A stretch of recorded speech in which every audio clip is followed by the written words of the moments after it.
Hey everyone, hey Wellness Crew, and welcome to today's reading, part 2 of Gate 16 of Human Design and Gene Key 16. So let's go ahead and get started. Versatility also happens to be a highly energy efficient field of consciousness. If we look at the way in which humanity currently uses energy, we can see clear evidence of the power of the 16th shadow in operation. Our current way of finding energy is to draw it from a single source and distribute that source to everyone. This is expressed through our obsession with fossil fuels, oil, coal, and gas. You can see our huge indifference at play in the way we totally ignore the consequences of our actions. Thus, huge tracts of the earth are raped in the name of progress.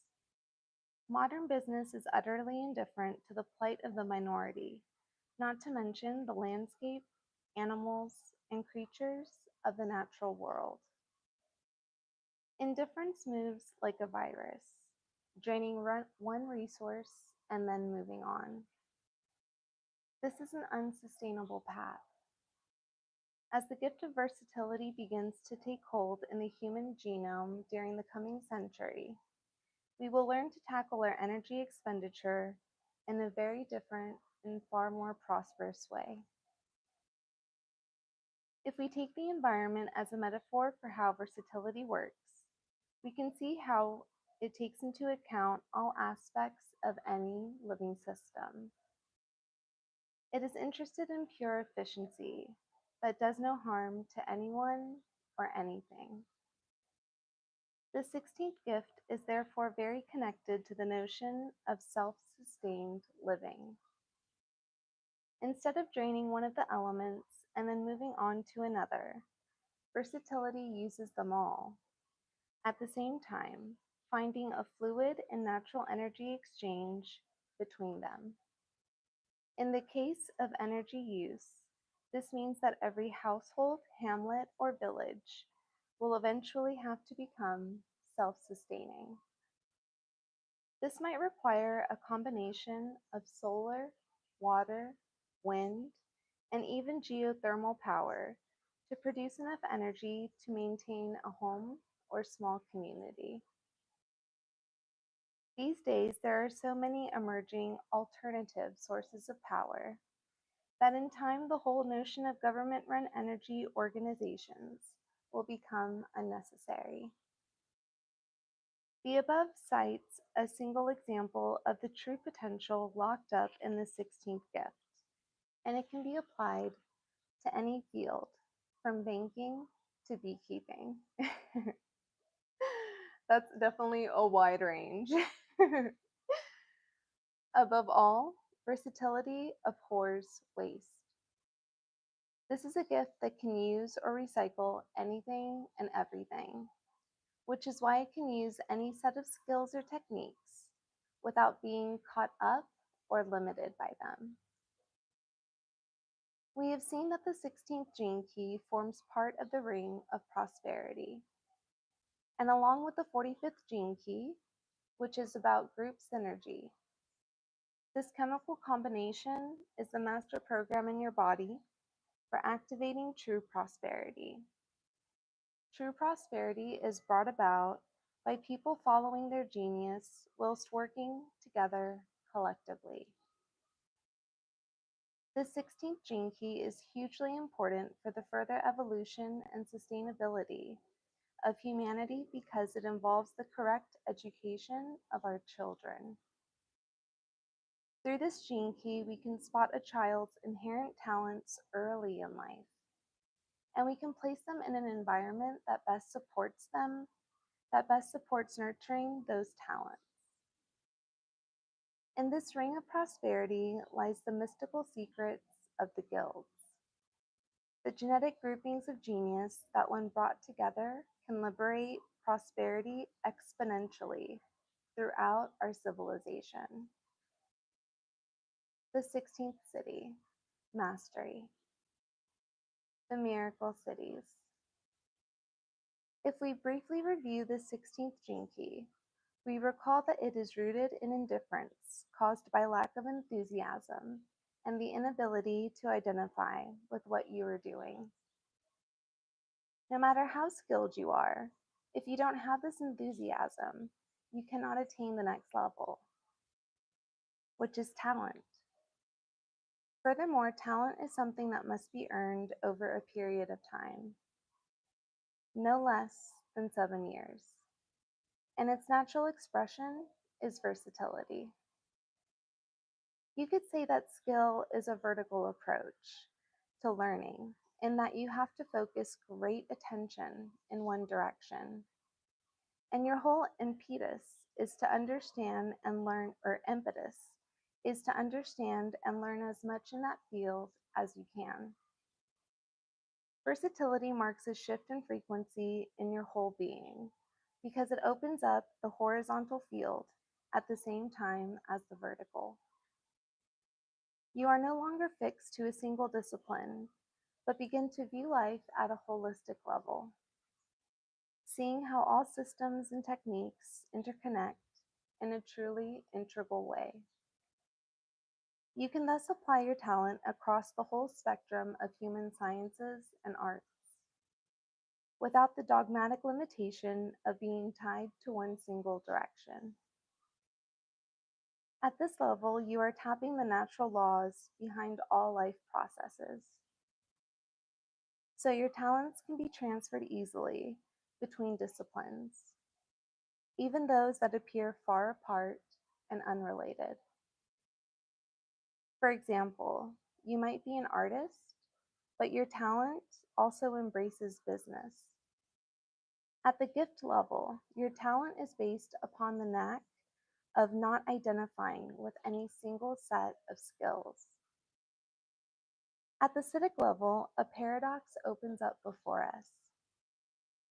We have gone from lack of identification at the shadow level to identification with the skill as you approach the gift level, and then a loosening of that identification in order that you become truly versatile. At the Siddhi level, the issue of identifying with what you are doing is no longer relevant. At the Siddhi level, the issue of identifying with what you are doing is no longer relevant.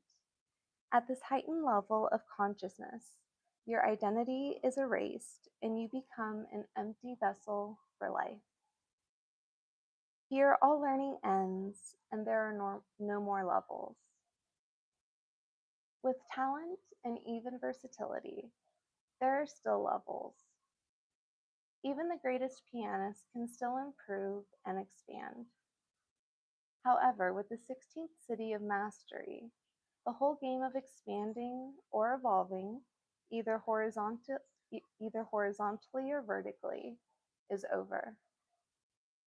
The 16th Siddhi is a relatively rare expression in the world because it encompasses what some would call magical abilities. This sounds a little woo-woo for sure. Like magical abilities, like what? The blueprints behind every aspect of human genius come through the 16th Siddhi, from the arts right through to the sciences. Just as the DNA in every cell of your body contains the blueprints for all life, so the 16th Siddhi activates the blueprints of mastery of all human fields of endeavor. The implications of this are really quite staggering. Consider an example from the field of music. Rachmaninoff's Third Piano Concerto is considered one of the most difficult and awesome pieces of Western classical music in existence. To learn to play this piece of music takes years of sustained practice and discipline, even if you have genius talent. However, the kinesthetic knowledge of how to play this piece is actually already contained in every single human being alive. The 16th Siddhi allows direct access to this and all other kinesthetic knowledge, which means that if the 16th Siddhi is activated, You could play this piece of music, as well as any piano maestro who ever lived, without ever having touched a piano in your life. The 16th city has an interesting connection to the 35th city of boundlessness, and on closer analysis, one can see why. As one of the miracle cities, the 35th city's sole purpose is to expand the average human's perspective on life exponentially. Thank you so much for the like, I appreciate that. It testifies that nothing is impossible if you can only move your mind out of the way. In traditional Eastern approaches to higher consciousness, the cities are understood in a different context from this work on the 64 gene keys. These are there there the cities are traditionally seen as special powers that arise as obstacles on the path to true realization. This kind of language actually derives from the cluster of cities in the human genome designed to manifest miracles and special powers. Obvious examples are the 14th, 16th, 35th, and 60th cities. When you attain a Siddhic state, you attain a kind of cosmic versatility, and your destiny continues to unfold according to your genetic predispositions. Much confusion exists in spiritual circles concerning the so-called lore of the cities. Those who have spoken out against them may also have been speaking through their own limitations. There is absolutely nothing wrong with the special powers of the cities. In fact, they are an essential part of our evolution. The enthusiasm inherent in the 16th gene key also has its manifestation in the city, where it shows its true nature. The word enthusiasm derives from the Latin and Greek meaning to be possessed by the breath of God. As the divine currents flood human beings, shattering their identification with the world of form, so God has her play through us, and one of the forms of this play is to display mastery over creation. It is impossible to be indifferent to a miracle, and this is the highest expression of the 16th city. After all, if God is not allowed to have fun, then who is? The special powers of the 16th city have only one purpose: to be of service to the whole, even if that manifests as a form of cosmic entertainment. True mastery is to have absolutely no individual power whatsoever. It is to merge with the divine will, and therefore become a master of nothingness. This is the ultimate theater and the highest of all arts. And at the same time, it has the incredible power of pulling humanity out of its indifference.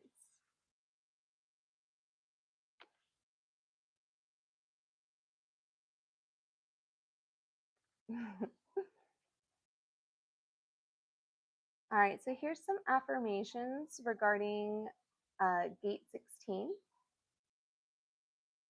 I allow myself to experiment and create. Again, I allow myself to experiment and create.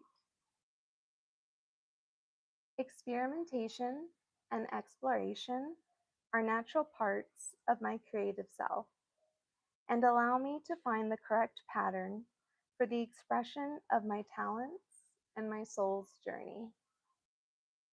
It is in the relentless pursuit of this journey that I live my joy. And these are some questions you can ask yourself regarding Gate 16, which I know was covered in the first live stream that I did a few days ago. But just kind of a refresher, things you can think about, things you can ponder upon. If you do have Gate 15 in your body graph chart, which again, for human design, you can go to ahumandesign.com, input just a few pieces of information, and you can get your body graph chart done for you.